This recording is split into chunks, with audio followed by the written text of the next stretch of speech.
अस्सलाम वालेकुम, कैसे हैं आप सब। तो आज हम बात करने जा रहे हैं एक्सरसाइज 11A के क्वेश्चन नंबर 5 की। तो मेरे पास ये बुक 1 है जिसको हम D1 भी बोलते हैं और उसका ये चैप्टर नंबर 11 चल रहा है। तो जैसा कि आप लोग जानते हैं कि बुक 1 का यानी D1 का न्यू एडिशन आ चुका है। यही सामने आपको स्क्रीन पे कवर भी नज़र आ रहा है इसका, ये आप देख सकते हैं, यहाँ पे लिखा हुआ है अपडेटेड 7th एडिशन। तो इससे पहले जो मैंने सोल्यूशंस कवर किए हैं D1 के यानी बुक 1 के, वो ओल्ड एडिशन के लिहाज से थे। तो उन सब चैप्टर्स की प्लेलिस्ट जो कि ओल्ड एडिशन के लिहाज से अरेंज थी वो मेरे चैनल पर अवेलेबल हैं। अगर आपके पास ओल्ड एडिशन मौजूद है तो आप वो वाली प्लेलिस्ट देख लें। न्यू एडिशन के जो चैप्टर्स हैं इनमें जो कंटेंट है इनके लिए मैंने सेपरेट प्लेलिस्ट बना दी है। तो इसी चैप्टर की 11 की प्लेलिस्ट का लिंक आपको नीचे डिस्क्रिप्शन में मैंने दे दिया है ताकि आपके लिए आसानी हो इस न्यू एडिशन के मुताबिक सोल्यूशंस को एक जगह पर देख लेने में। और इसके अलावा एक फेसबुक पेज का भी मैंने लिंक नीचे दिया हुआ है। अगर आपके क्वेश्चन हैं या सजेशंस हैं तो आप इस फेसबुक पेज के थ्रू अपने क्वेश्चन सजेशंस को मुझ तक पहुंचा सकते हैं। तो D1 के अंदर कुछ कंटेंट ओल्ड एडिशन जैसा ही है, चैप्टर्स ज़रूर शफल कर दिए गए हैं और कुछ कंटेंट न्यू भी है। तो इसलिए मैं न्यू वाली एडिशन को अलग कवर कर रहा हूँ और ओल्ड एडिशन तो पहले से मेरे चैनल पर अवेलेबल है, वो आप लोग देख सकते हैं। और टाइम के साथ साथ मैं इसको और मैनेज कर लूँगा ताकि आप सब लोगों के लिए इन सोल्यूशंस को ढूंढना भी आसान हो जाए। तो अब क्वेश्चन रीड कर लेते हैं। तो क्वेश्चन लिखा हुआ है, draw the reflection of the shape according to the line of reflection. पहले यहाँ तक इसको समझते हैं। तो वो कह रहे हैं आपने रिफ्लेक्शन को ड्रॉ करके दिखाना है। किसकी? शेप की। कौन सी शेप्स? दो पार्ट्स दिए हुए हैं। पहले पार्ट में आपको एक ट्राइंगल शेप नज़र आ रही है, ट्राइंगुलर शेप नज़र आ रही है। दूसरे पार्ट में आप कह लें इसको कैपिटल L सॉर्ट ऑफ ये शेप बनी हुई है। इसको आपने रिफ्लेक्ट करके दिखाना है, रिफ्लेक्ट करना है और ड्रॉ करना है और ड्रॉ करके दिखाना है। ये जो चीज़ रिफ्लेक्शन यहाँ पे यूज़ हुई है, रिफ्लेक्शन एक ट्रांसफॉर्मेशन होती है। ट्रांसफॉर्मेशन किसको बोलते हैं? किसी चीज़ को बदल जाने को। ये मैं इसका बिल्कुल आप कह लें रफ आपको मीनिंग बता रहा हूँ, इसमें बहुत ज़्यादा मैथमेटिकल लैंग्वेज यूज़ नहीं कर रहा, जस्ट समझाने के लिए कह रहा हूँ कि रिफ्लेक्शन एक ट्रांसफॉर्मेशन होती है। किसी चीज़ को ट्रांसफॉर्म कर देना, एक चीज़ से दूसरी चीज़ में बदल देना। दूसरी चीज़ का मतलब है वो उसी तरह की रहती है, उसमें कुछ तब्दीली आ जाती है, तो उसको हम इन जनरली ट्रांसफॉर्मेशन बोलते हैं। तो रिफ्लेक्शन भी एक तरह की ट्रांसफॉर्मेशन है और आपको यहाँ पे यही कहा जा रहा है कि जो दोनों शेप्स आपको पार्ट नंबर 1 और पार्ट नंबर 2 में बना के दी गई हैं इनको रिफ्लेक्ट करके दिखाएं। अब रिफ्लेक्शन जब भी की जाती है किसी भी शेप की जाए, चाहे ट्राइंगल हो, चाहे कैपिटल L शेप हो या कोई भी शेप हो, उसके लिए कोई ना कोई लाइन ऑफ रिफ्लेक्शन होती है, कोई ना कोई मिरर लाइन मौजूद होती है। ये आप अभी डिफरेंट चैप्टर्स में भी देखेंगे। इसके अलावा भी कंसेप्ट यूज़ होगा लाइन ऑफ रिफ्लेक्शन का, तो वो यहाँ पर ही दोबारा आ रहा है। इसके अलावा भी चैप्टर्स में आपको मिलेगा। तो रिफ्लेक्शन के लिए लाइन ऑफ रिफ्लेक्शन होनी चाहिए और ये उन्होंने आपको बताई भी है। कहाँ है लाइन ऑफ रिफ्लेक्शन? तो आप देखें जो फर्स्ट पार्ट के सामने ये लाइन बनी हुई है इसको लाइन ऑफ रिफ्लेक्शन बोलते हैं। इसको लाइन ऑफ रिफ्लेक्शन इसलिए बोलते हैं कि इसके दोनों साइड्स पे जो ऑब्जेक्ट आएंगे, जो ज्योमेट्रिकल फिगर आएंगे, वो एक तो आइडेंटिकल होंगे, एक जैसे होंगे, और उन दोनों ऑब्जेक्ट्स का डिस्टेंस अगर आप निकालेंगे तो वो उन दोनों ऑब्जेक्ट्स में जितने भी पॉइंट होंगे उनका डिस्टेंस इस लाइन से एक जैसा होगा। तो लाइन ऑफ रिफ्लेक्शन उसी लाइन को कहते हैं कि जिसके दोनों साइड्स पे ऐसी शेप्स बनी हो जिनमें जितने भी पॉइंट्स आ रहे हों, चाहे वो पहली वाली शेप में हो या दूसरी तरफ वाली शेप में हो, उन सब का फासला इस लाइन से सेम हो, उसी को लाइन ऑफ रिफ्लेक्शन बोलते हैं। और रिफ्लेक्शन यूजुअली हम इस अलॉन्ग अ मिरर लाइन ही कर रहे होते हैं। इसमें कोई मिरर लाइन होती है, कोई ना कोई लाइन गिवन होती है जिसके अराउंड आप उस चीज़ को रिफ्लेक्ट कर रहे होते हैं, जिसके थ्रू आप उस चीज़ को रिफ्लेक्ट कर रहे होते हैं। इस लाइन ऑफ रिफ्लेक्शन को मिरर लाइन भी बोलते हैं। इसी तरह की यहाँ पे भी बनी हुई है और इसी तरह की सेकंड पार्ट पे भी बनी हुई है। तो इन शॉर्ट आपने इन दोनों इमेजेस को इस लाइन ऑफ रिफ्लेक्शन की मदद से ड्रॉ करके दिखाना है दूसरी तरफ कि जब ये इस लाइन की मदद से रिफ्लेक्ट होंगे तो दूसरी तरफ ये किस तरह के बनेंगे, किस तरह के होंगे, ये हमने करके दिखाना है। और इसको मैंने बता दिया, ये जो लाइन है इसको लाइन ऑफ रिफ्लेक्शन बोलते हैं या इसको मिरर लाइन भी बोलते हैं। ठीक है, ये मैंने आपको शॉर्ट से इसके डिस्क्रिप्शन दे दिए। आइए अब इसको सॉल्व करते हैं। तो सबसे पहले हम पहला पार्ट सॉल्व करते हैं। यहाँ पे आप देख लें मैंने ये ग्रिड बनाया हुआ है। ग्रिड का मतलब लाइक अ ग्राफ पेपर ही होता है। इसमें आपको पीछे इस तरह के बॉक्स बने हुए नजर आएंगे। आप चाहें तो इसको बुक पे भी कर सकते हैं। मैंने यहाँ पे ये स्क्वायर बॉक्स बना लिया है ब्लैक कलर की, जिसकी आउटलाइन है, और उसके अंदर आप देख लें ये आपको बॉक्स नज़र आ रहे हैं। आपने ऊपर भी जो क्वेश्चन दिया हुआ है बुक पे भी, वो भी आप इसी पैटर्न को फॉलो करते हुए करेंगे जिस तरह मैं आपको यहाँ पे समझाऊंगा। तो आप अपने बुक को भी देख सकते हैं, साथ साथ जो चीज़ें मैं यहाँ पे बताऊँगा आप टैली भी कर सकते हैं। आपने जब भी किसी चीज़ को रिफ्लेक्ट करना हो, आपने ये देखना है कि उसमें जितने भी पॉइंट्स हैं उनका डिस्टेंस इस मिरर लाइन से, जिसको लाइन ऑफ रिफ्लेक्शन कह रहे हैं, जो यहाँ पे रेड लाइन से मैंने ड्रॉ कर दी है, उससे कितना बनता है। हर पॉइंट को उसी तरह के सेम डिस्टेंस पे रखते हुए आपने दूसरी तरफ ड्रॉ करना है। तो किसी भी पॉइंट से आप स्टार्ट कर सकते हैं। मैं पहले स्टार्ट करता हूँ इस बी वाले पॉइंट से। तो आपने गौर से देखना है कि ये बी वाले पॉइंट का डिस्टेंस इस लाइन से कितना है in terms of these boxes, जो बीच में आपको स्क्वायर बॉक्सेस नज़र आ रहे हैं। तो आप देखें ये फर्स्ट बॉक्स, ये सेकंड बॉक्स और ये थर्ड बॉक्स, यानी इस बी पॉइंट का यहाँ से लेकर इस लाइन तक 3 बॉक्सेस का फासला है। तो आपने इस वाली जो ये आपका वर्टस बोल लें, इस पॉइंट फिलहाल पॉइंट बोल लें समझने के लिए, इतने ही फासले पे आपने एक और पॉइंट लगाना है इस लाइन के दूसरी तरफ। कितना फासला था? 1 2 3 बॉक्स का। तो अब आप इस रेड लाइन से दूसरी तरफ शुरू करें, 1 2 3, तो यहाँ पे एक आप डॉट लगा लें ये। और क्योंकि आपने इस बी पॉइंट को देखा था, तो जो नया आपने नाम रखना है इसका, उसका आपने नाम रखना है बी प्राइम। बी प्राइम, इसको इमेज भी बोलते हैं कि इस वाली चीज़ की ये रिफ्लेक्शन है, इस वाले पॉइंट का ये इमेज है। ठीक हो गया। तो बी का फासला क्योंकि इस इमेज लाइन से 3 बॉक्स का था, तो देखें दूसरी तरफ भी मैंने 1 2 3 बॉक्स बन के बी प्राइम बना दिया।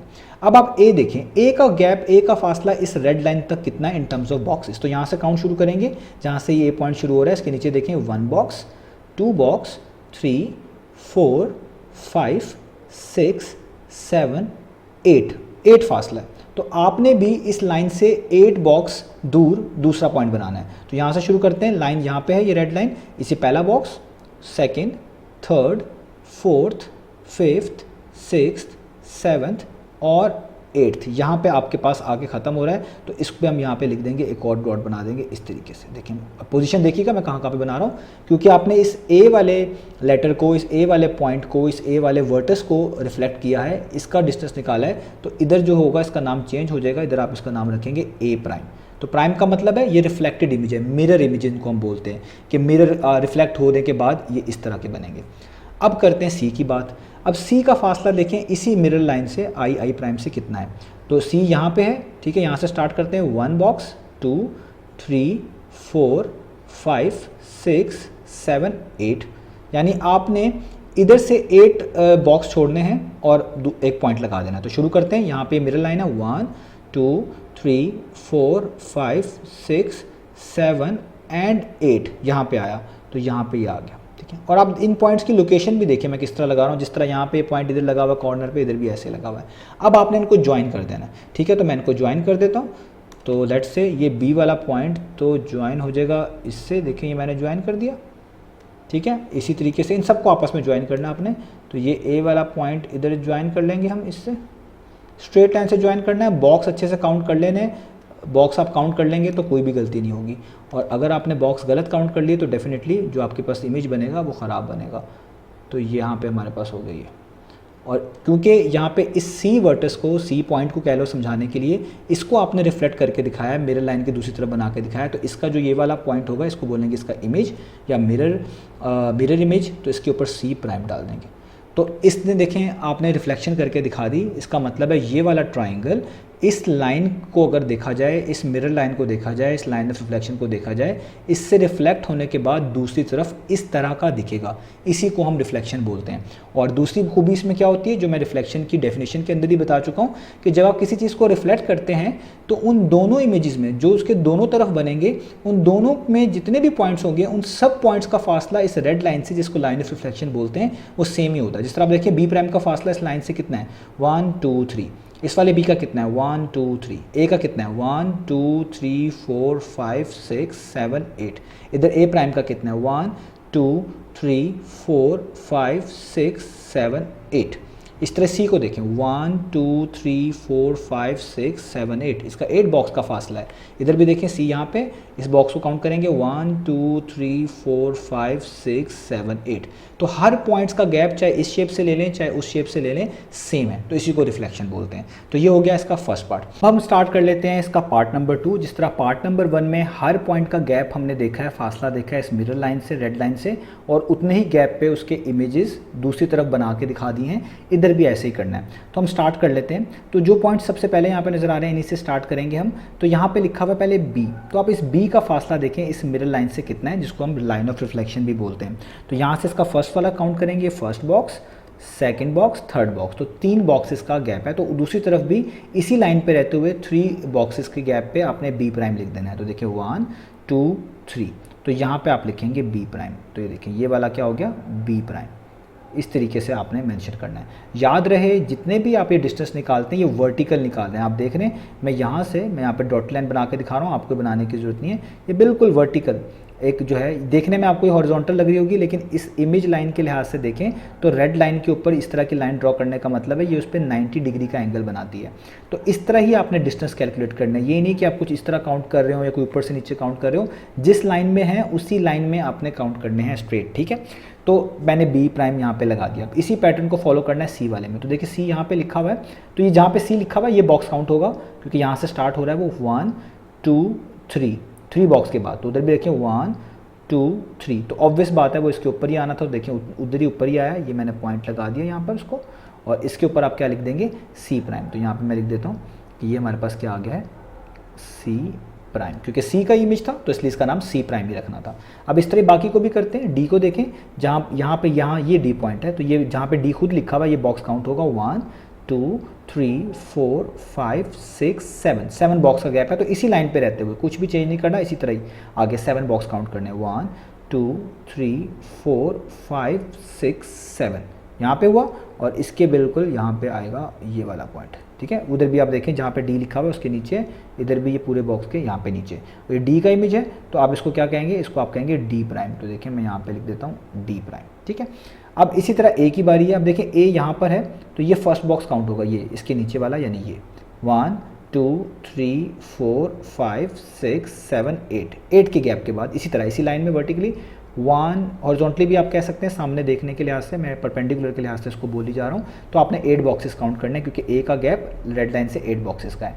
तो 1 2 3 4 5 6 7 एंड 8, यहाँ पे आप देखें 8 आ रहा है। अब याद रखिएगा ये जो ए आपके पास आया है ये आपने उधर से देख लेना है कि उधर कहाँ बनता है। पहले मैं यहाँ पे मार्किंग कर दूँ ताकि आपको समझा पाऊँ, तो ये ए पॉइंट यहाँ पे लगेगा, और इसकी रीज़न क्या है मैं आपको समझाता हूँ। और इसका क्योंकि ए का इमेज है तो ए प्राइम देखेंगे। देखिए यहाँ पे अगर डी है तो इसके बिल्कुल इस तरह वर्टिकली आप देखें, इसके बिल्कुल इस साइड पे क्या है ए है, तो इधर अगर डी है तो इसके बिल्कुल इस साइड पे क्या होगा ए होगा। इधर तो नहीं हो सकता, ज़ाहिर बात है, थोड़ी शेप ही ख़राब हो जाएगी, उसके बॉक्स भी ख़राब हो जाएंगे। तो ये इस तरह ए है, तो जब आप डॉट बना रहे हो, डॉट लगा रहे हो, आपने इस चीज़ का ख्याल रखना है कि आप डॉट कहाँ पे लगा रहे हैं, उसकी सही पोजीशन पे लगा रहे हैं या नहीं। तो जो इमेज पहले से बनी होगी उसको देख लेना है, उसी के लिहाज से चीज़ों को रेप्लिकेट करना है दूसरी तरफ, ठीक हो गया। अब ई प्राइम, ई को देखते हैं, तो ई यहाँ से स्टार्ट होगा जहाँ पे खुद लिखा हुआ first box, second, third, fourth, fifth, 6 7, इधर भी ऐसे करेंगे दूसरी तरफ 1 2 3 4 5 6 7। तो देखें इधर डी के उस साइड पे डी के ऊपर ई लिखा हुआ है, तो इधर भी डी के ऊपर ई ही आएगा, तो यानी ये वाला ही होना चाहिए, ये वाला पॉइंट, क्योंकि यहाँ पे इसके बॉक्स कंप्लीट होते हैं, और इसका नाम रखेंगे ई प्राइम। एफ प्राइम तो साफ पता चल रहा है, बिल्कुल एक बॉक्स छोड़ के आगे ही है, आप काउंट भी कर सकते हैं। 1 ये पहला box, second, third, fourth, fifth, 6th, 7th, 8th, 1 2 3 4 5 6 7 8, देखिए उसके आगे ही आ रहा है। तो ये तो कॉमन सेंस की बात है कि ये उसके आगे ही आएगा, ये हो जाएगा एफ प्राइम, ठीक है। अब ई भी हो गया, डी भी हो गया, एफ भी हो गया, सारे पूरे हो गए। अब जस्ट आपने इनको जोड़ना है, तो जोड़ेंगे कैसे, इनको जस्ट आपने कनेक्ट कर देना है एक लाइन से। तो मैं यहाँ पे करता हूँ, देखिए सी भी जिस तरह कनेक्टेड है तो सी प्राइम बी प्राइम को कनेक्ट कर दें, ठीक है। ये सॉरी मैंने पहले से ही इसको लगा दिया, हम यहाँ पे इसको दोबारा कर लेते हैं, यहाँ पे हमने करना है। तो ये सी और बी को हम कनेक्ट कर देंगे, ये हमने सी और बी को कनेक्ट कर दिया। इस तरह देखिए सी और डी कनेक्टेड है तो सी प्राइम डी प्राइम भी कनेक्टेड हो जाएगा। तो यहाँ पे आप इस तरह करें, बिल्कुल रेप्लिकेट ही एक तरह का आप कह लें करना है हमने।